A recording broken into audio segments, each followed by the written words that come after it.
So, hello students, now we shall look at the burners, the four burners what we have discussed. The first one was long flame or U flame or streamlined burner.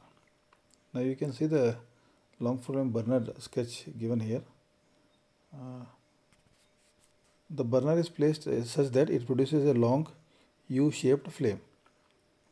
It directly doesn't produce. First, the burner injects a mixture of primary air and fuel vertically downwards in a thin stream. You can see the thin stream. It is this coal and this is coming. Okay. Then there is no turbulence actually, and there is a long flame. Now we supply the secondary air from here. When you supply the secondary air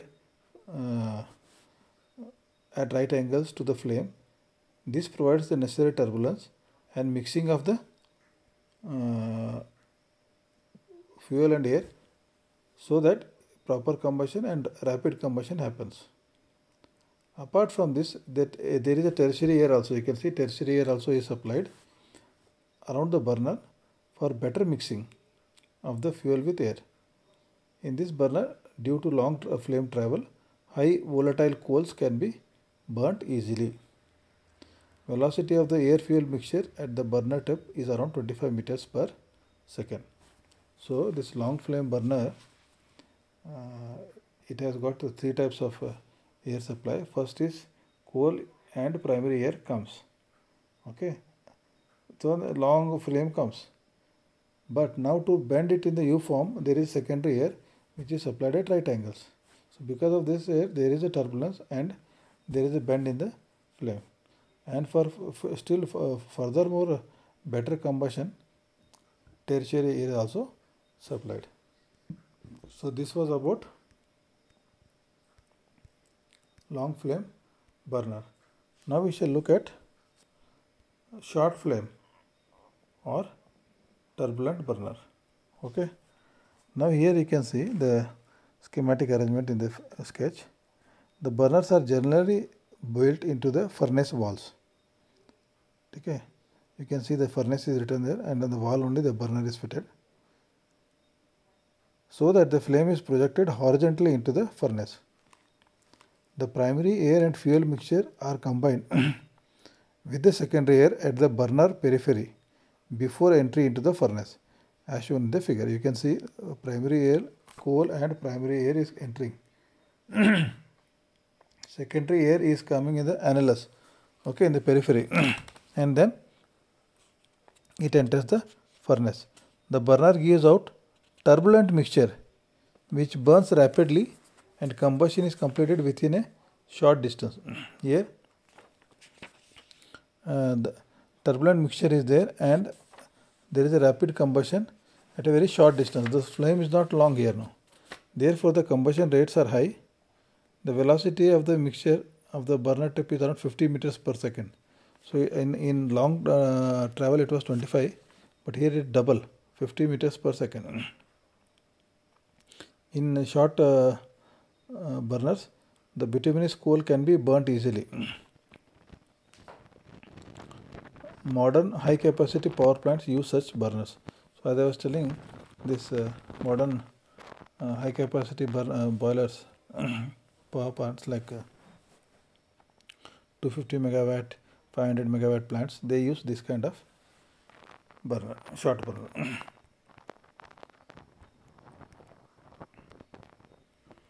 Now, third one, we will see the tangential burner. So as the name suggests, these burners are built into the furnace walls at the corners of the boiler. Okay. They inject air fuel mixture tangentially to an imaginary circle at the center of the furnace, as shown in the figure. As flames intercept, it leads to a swirling action. There is a swirl created in the center. Okay. This produces sufficient turbulence in the furnace for complete combustion. Hence, in such burners, there is no need to produce high turbulence within the burners. Tangential burners give fast and high heat release rates. So here, instead of the turbulence created in the burner itself, in the boiler it is created. Okay. So tangentially at the corners, the four burners are mounted, and when they all operate simultaneously, then they create turbulence in the center, not in the burner itself. And the last one is cyclone burner.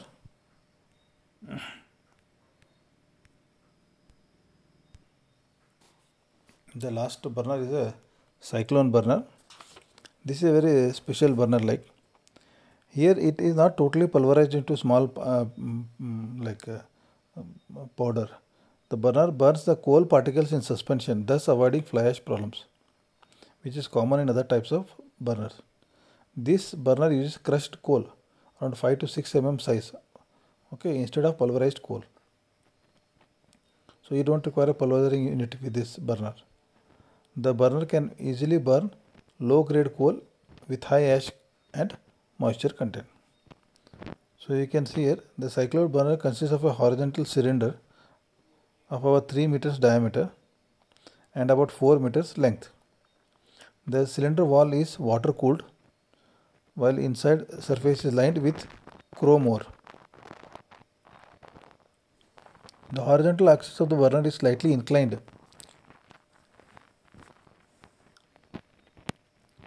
towards the boiler. Coal used in the cyclone burner is crushed to about 6 mm size. Coal and primary air. So primary air, as we know, it is for conveying. So around 25% of the combustion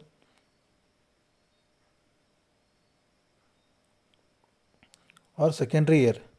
So first is coal and primary air plus this secondary air are admitted tangentially into the cylinder so as to produce a strong centrifugal motion and turbulence to the coal particles. Now the coal particles, there should be a centrifugal, like your pump, there is centrifugal pump. No? Similarly, so to provide the centrifugal motion to the coal particles, so the turbulence is created. The primary air and fuel mixture centrifugally along with cylinder wall towards the furnace. The primary air and fuel mixture flows centrifugally along with the cylinder walls towards the furnace.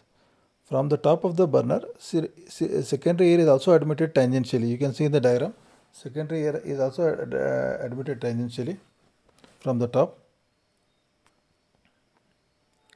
at a very high velocity. The high velocity secondary air causes further increase in the centrifugal motion, leading to a high turbulent whirling motion of the coal air mixture. Tertiary air is admitted axially at the center as shown in the figure, so as to move the turbulent coal air mixture towards the furnace. Coal is completely burned within a burner and only hot gases enter to the furnace. Such burners provide high heat and temperatures. Due to high temperature burning, the ash melts in the form of slag and is drained out periodically from the bottom.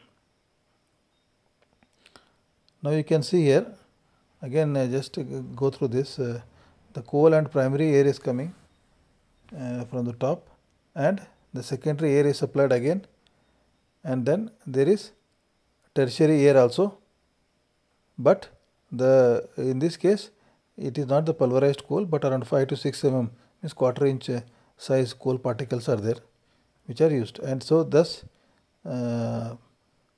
they produce very high heat and temperatures. So what are the advantages? The advantages of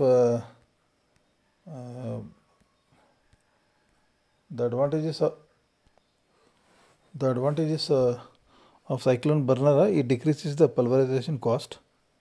It reduces fouling problems as all incombustible gases are retained within the cylinder, cyclone burner itself. It requires less excess air as it uses forced draft.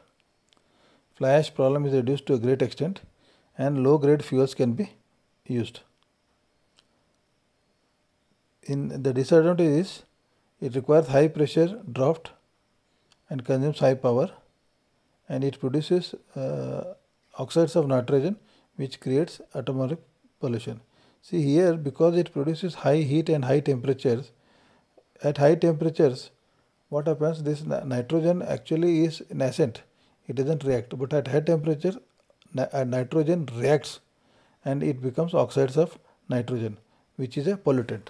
So that is the main problem with the cyclone burner.